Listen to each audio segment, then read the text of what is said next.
Guys, if your front stance is terrible, then your whole kata is going to fall apart. Watch this video to learn what not to do for a front stance, so stay tuned.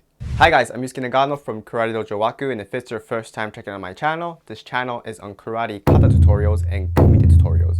So if you're seeking help from a Japanese karate teacher, then please consider subscribing to my channel. So today's topic is going to be 4 things that you shouldn't do when you do a front stance. So let's get straight to the point. Number 1 is the width of your stance.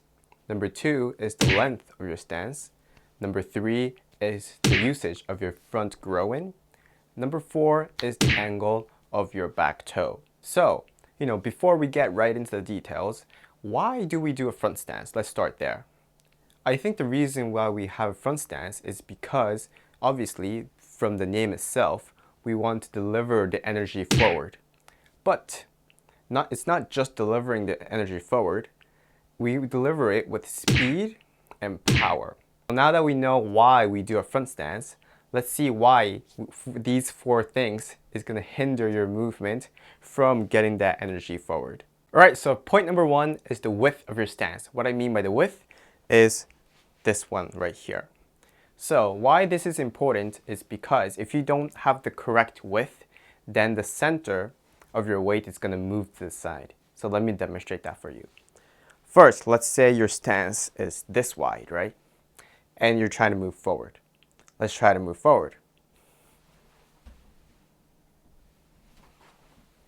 You can see the center of my body moving to the left and then to the right. The focus of the front stance was to deliver the power forward, right? So if this is too wide, you're losing power to the side. That goes against the purpose of a front stance. Let's say I do my stance like this. I think you can feel that you're already unbalanced if you're going to move forward. Obviously, you don't want this to happen.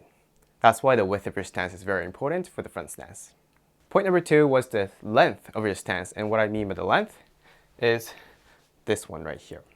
In order for your weight to move forward, it's very important to have the weight on the front leg. So, if your stance is very high, it's very hard to get all the weight on the front leg, like this. And I think you're going to hurt your knee if you do this. As to, if your length is too long, like this, then realistically, it's very hard to move forward because you're just uncomfortable here. So the length should be adequate as well. Point number 3 was the usage of your front groin. Groin is the part right here. I think out of all 4, this one is the most important. So a common mistake that we see all the time is, let's say you do a front stance, like this. Right now, this part is stretched out and I'm slightly leaning back. Although some people, when they say, okay, you have to have your axis straight, they stretch this part to put their body up. But this is very weak. If you get pushed right here, or if, let's say you punch and you get pushed back, this part gets easily bent like this. If this is stretched like this, like an arc, like a bow. You don't want this kind of movement, this bending. So it's very important to have the groin and the pelvis at the right position in order for your body to be locked to the front for the punch. And the last point was the angle of your back toe.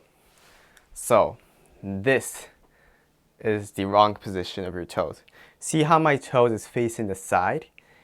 I think when you try this for yourself, you can feel that your knee is to the side as well, and that this is stretched out.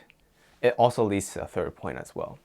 If your toes are facing the side and you try to rotate your hips, you just can't.